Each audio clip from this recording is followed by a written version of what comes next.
Bonjour à tous, alors aujourd'hui on va parler de Stratis, Stratis, comme vous voulez, c'est vous qui choisissez. Donc Stratis, qu'est-ce qu'ils veulent résoudre comme problème? C'est une crypto-monnaie qui veut justement faire pareil que le cloud computing. Alors juste pour repartir un petit peu dans le contexte, pourquoi aujourd'hui on a du cloud computing et qu'est-ce que c'est que le cloud computing? Qu'est-ce que c'est que IaaS et PaaS? Donc le Infrastructure as a Service et Platform as a Service. Donc en gros, c'est deux différents types, on va dire, de cloud computing. Donc le premier qui va permettre tout simplement d'avoir une infrastructure physique et la deuxième qui va permettre tout simplement d'exécuter en fait des applications dans le cloud justement. Donc le cloud computing c'est né en fait d'un gros problème qu'avaient la plupart des petites, moyennes et même les grandes entreprises de devoir maintenir par eux-mêmes leur propre infrastructure informatique. Je pense que beaucoup le savent, mais gérer ces serveurs, la sécurité, les pare-feux, etc., la redondance, tout ça, avant le cloud computing, il fallait tout gérer en interne soi-même. Depuis, le cloud computing est né et on a pu tout simplement se débarrasser en fait de toute notre infrastructure locale pour justement basculer dans le cloud. D'accord? Donc le cloud, on s'en sert tous les jours. Tous ceux qui ont Gmail, tous ceux qui ont Google Drive, iCloud, tout ça, d'accord, sont des services qui sont dans le cloud que vous utilisez au jour le jour. Donc grâce au cloud computing, les entreprises, elles ont pu, en plus de vraiment se débarrasser de toute la partie maintenance, gestion de leur infrastructure, réduire les coûts, d'accord, parce que ça avait des coûts énormes en matériel et également des coûts humains. Ils ont pu avoir des infrastructures beaucoup plus flexibles, parce qu'en gros, avant, il fallait acheter un serveur. Si on avait un problème de bande passante ou alors qu'il fallait augmenter notre capacité, il fallait racheter un autre serveur. C'était long, c'était compliqué, il fallait le remettre en place, faire un cluster. Alors qu'avec le cloud computing, on a juste à cliquer sur un bouton pour augmenter la capacité ou la réduire. Et bien évidemment, en fait, les coûts vont être impactés en fonction de ça. Donc on va vraiment pouvoir avoir des infrastructures avec des coûts réduits qui répondent vraiment à notre besoin. Et si on a besoin en fait de la faire évoluer, on peut, ou de la faire réduire, on peut. C'est ça en fait le cloud computing. Donc qu'a voulu faire Stratis justement? C'est exactement le même principe avec la blockchain. Prenons l'exemple de la blockchain du Bitcoin. On a une super blockchain sécurisée, fiable, où les gens ont une confiance absolue. Mais le problème, c'est que d'une part, développer sur cette blockchain, c'est très complexe. Mettre en place une blockchain équivalente à celle du Bitcoin, c'est aussi très complexe. D'accord? En ce moment, il y a de plus en plus d'acteurs justement dans le monde de la blockchain, mais quand bien même, c'est quand même très dur aujourd'hui de trouver des développeurs compétents pour travailler sur des projets blockchain. Donc en gros, pour une entreprise de vouloir lancer sa propre blockchain, c'est extrêmement complexe, comme ça pouvait l'être à l'époque quand on voulait tout simplement monter sa propre infrastructure, monter sa propre blockchain, c'est extrêmement complexe. Et donc, Stratis arrive et ils veulent tout simplement une solution clé en main pour que les entreprises puissent mettre en place une blockchain privée sans avoir à s'occuper de toute la partie infrastructure, une plateforme pour qu'elles puissent développer les applications qui vont justement fonctionner sur cette blockchain et faire tous les tests. Et tout ça, ils vont le faire grâce à Stratis et d'une manière beaucoup plus simple. Le but vraiment de Stratis, c'était que les entreprises se concentrent sur la partie développement d'applications et non pas la partie développement de blockchain qui au final est plus une contrainte pour eux qu'autre chose. Eux, ils voudraient uniquement se concentrer sur la partie application, c'est ce qui leur intéresse. Toute la partie infrastructure, ils en ont absolument rien à faire et s'ils peuvent la déléguer, ben, ils vont le faire. Et c'est exactement ce qu'ils vont pouvoir partiellement faire avec Stratis, mais en beaucoup mieux. Ça veut dire qu'en gros, ils vont pouvoir construire en 2 clics, en même pas 5 minutes, une blockchain privée, d'accord, qui va fonctionner avec comme parent la blockchain principale de Stratis. Donc en gros, on va dire qu'on a la blockchain principale. Je sais que mon schéma est vraiment moche, mais bon, on fait avec. On a la blockchain principale de Stratis et ensuite on va avoir toutes les blockchains secondaires. Et elles vont communiquer entre elles via le sidechain. Ça, je pense qu'on en a déjà parlé plusieurs fois dans plusieurs projets. Je pense que vous connaissez maintenant le sidechain, c'est justement le fait que les différentes blockchains peuvent communiquer entre elles. Voilà, ni plus ni moins. Donc c'est quand même vraiment hyper intéressant. Donc comme je le disais, ils veulent pouvoir offrir une solution pour faire le développement, le test et l'implémentation d'une blockchain pour une entreprise. Et ça, ils vont le faire via différentes technologies qu'ils ont développées. Donc il faut bien comprendre que Stratis, ils ont voulu axer leur développement sur un seul langage de programmation qui est le C Sharp, avec une librairie de .NET de Microsoft. Donc pourquoi le C Sharp? Parce qu'ils se sont rendus compte que malheureusement, par exemple, le Bitcoin Core, qui est, on va dire, une des applications, du moins l'application full node, par exemple, pour le Bitcoin. Donc pour ceux qui ne savent pas ce qu'est un full node, rapidement, un full node c'est quoi? C'est tout simplement ce qui permet de faire fonctionner les réseaux. C'est les full nodes qui vont récupérer les transactions, les valider, les envoyer aux mineurs, etc. Donc les full nodes, c'est vraiment hyper important, ce sont tous les nœuds en fait du réseau. Donc par exemple, pour le cas du Bitcoin, le full node a été développé en C++. Peut-être que beaucoup le connaissent, mais le C++, c'est un langage qui commence quand même à vieillir. Et maintenant, pratiquement, plus personne ne fait du C++, et justement, trouver des développeurs en C++, c'est de plus en plus compliqué. Donc, qu'a voulu faire Stratis? C'est ne pas refaire la même erreur, mais utiliser un langage beaucoup plus commun et beaucoup plus utilisé de nos jours, qui est le C Sharp. Voilà. Donc, ils ont redéveloppé toute leur infrastructure et toute leur blockchain en C Sharp. Au début, ils ont réutilisé un petit peu la blockchain du Bitcoin, le code du Bitcoin, pour le réadapter et tout redévelopper en C Sharp. Qu'est-ce qu'ils vont aussi fournir? Ils vont fournir une Fiat Gateway. Donc ça, c'est très important pour toutes les entreprises qui veulent utiliser en fait de la monnaie fiat.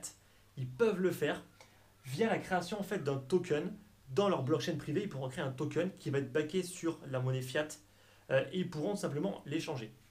Ensuite, on va avoir le Stratis Academy. Donc le Stratis Academy, c'est tout simplement, on va dire, une sorte d'école justement pour les développeurs, pour le développement d'applications. Donc en gros pour les aider, mais aussi pour créer une sorte de communauté. Ensuite, on va avoir le Solidity Stratis, donc ça va être la crypto, donc le Strat. J'en parlerai un tout petit peu après, justement au cœur de cette blockchain, tout comme le Bitcoin, d'accord, et au cœur de la blockchain du Bitcoin. Et ensuite, on va également retrouver la partie consultancy. Très important, il faut bien comprendre qu'ils font tout ça pour les entreprises. Et ça veut dire qu'il faut quand même aussi trouver des entreprises qui sont prêtes à justement utiliser leurs solutions. Et donc cette partie-là, justement, on va dire que c'est beaucoup plus le côté business. Ça va être tout simplement de décrocher des contrats, d'être en relation directe avec les entreprises. Stratis est basé à Londres, d'accord. Donc c'est un hub financier extrêmement important où il y a énormément justement d'entreprises, surtout dans le secteur financier, qui pourraient éventuellement avoir justement besoin de leurs services pour toutes les entreprises qui voudraient enfin sauter le pas et se lancer dans la création d'une blockchain privée, bien évidemment. Voilà. Ensuite, partie technologie. Stratis n'est pas avec du proof of work, mais avec du proof of stake. D'accord? Ils n'ont pas justement refait l'erreur. Enfin, c'est pas vraiment une erreur, mais c'est-à-dire que c'est plus une amélioration par rapport au Bitcoin, avec un consensus qui est extrêmement énergivore et qui a malheureusement atteint, je pense, ses limites. Aujourd'hui, Stratis a développé une technologie de proof of stake. J'en parlerai un tout petit peu après, justement, quand on va parler du token. Interopérabilité.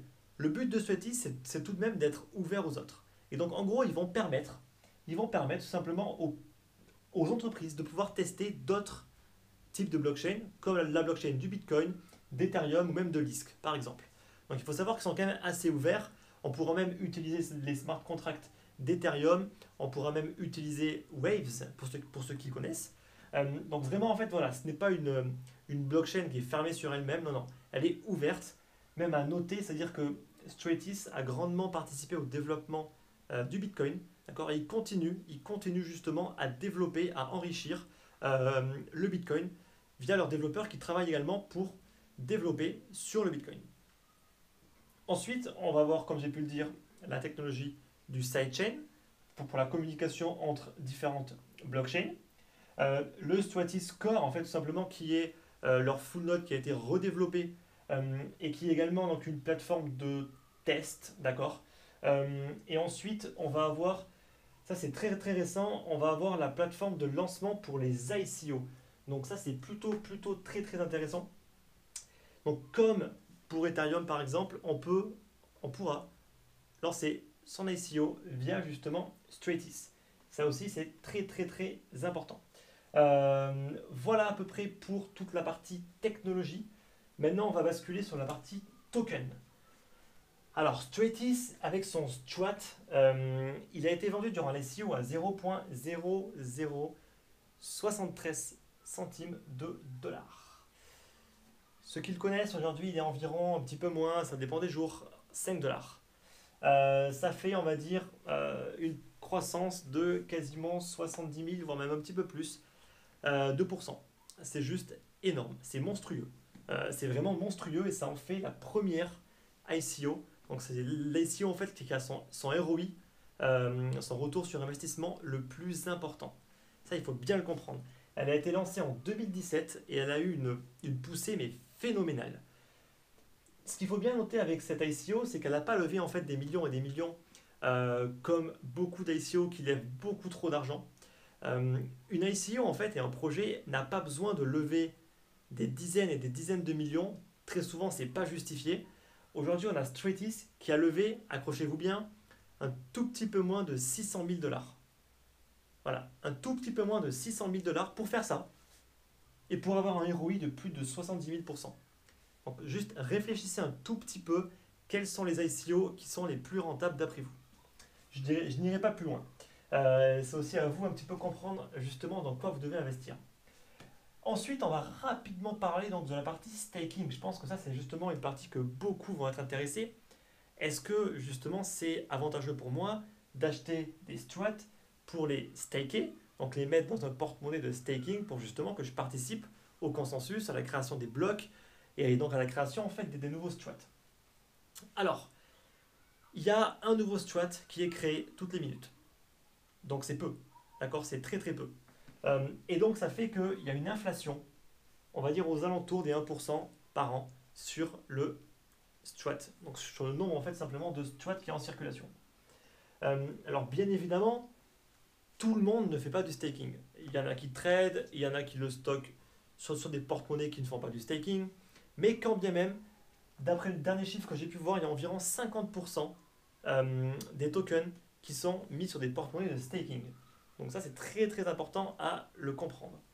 Donc ça veut dire que, au bas mot, combien peut nous rapporter? Moi, j'ai fait le test avec vous. On va dire que si j'avais 2000 strats, d'accord, ce qui équivaut aujourd'hui à environ 10 000 dollars, combien à la fin de l'année j'aurais miné de nouveaux strats justement? Et bien 30 environ. Environ 30. Donc oui, c'est pas énorme. Ça fait, on va dire, une inflation de 1 à 1,5%. Ou pas vraiment une inflation, mais plus une rentabilité. Donc c'est très très peu, je vous l'accorde, c'est vraiment pas beaucoup. Mais après, il faut bien comprendre que justement le but quand même du strat, c'est pas non plus une monnaie qui est censée prendre en valeur. J'ai envie de dire, c'est pas le but du tout. 1% par an, ça peut correspondre plus ou moins à l'inflation de la France. Donc j'ai envie de dire que ça peut plus correspondre à une monnaie classique, d'accord, l'inflation d'une monnaie classique qu'une crypto-monnaie. Donc après ça c'est un choix, d'accord, c'est un choix délibéré je pense de la part de Stratis. Peut-être qu'après ils vont changer, même si en général ça tend plus vers une réduction justement de la création du nombre de nouvelles cryptos plus qu'une augmentation, donc ce qui va aussi faire que ça va la rarifier. Donc comme le Bitcoin, il y en aura de moins en moins. Et donc je pense que là où on va plus gagner de l'argent, ça va pas être sur la partie staking, mais plus sur la partie holding sur du long terme. On a pu voir que le Strat a quand même fait une poussée phénoménale en l'espace d'un an, près de 70 000%. Donc je vais certainement pas dire qu'il va refaire la même chose, d'accord? Je ne pense absolument pas qu'il va refaire la même performance. Si vous cherchez des performances de ce type-là, cherchez autre chose, d'accord? Ne cherchez pas à investir sur le Stratis en pensant qu'il va peut-être faire 100 000 ou 200 000%. Je pense qu'arriver à un moment, je veux dire, une crypto va atteindre en fait une certaine limite.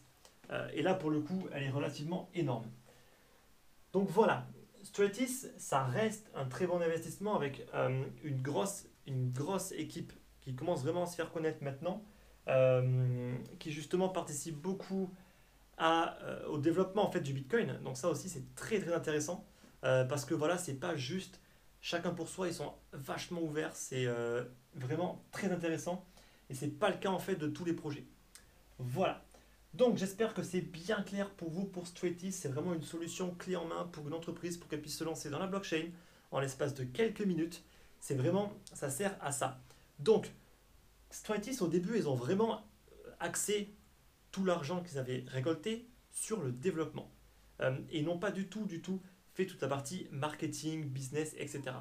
Aujourd'hui, ils vont justement beaucoup plus commencer à se pencher sur la partie business, intégration, partenariat peut-être.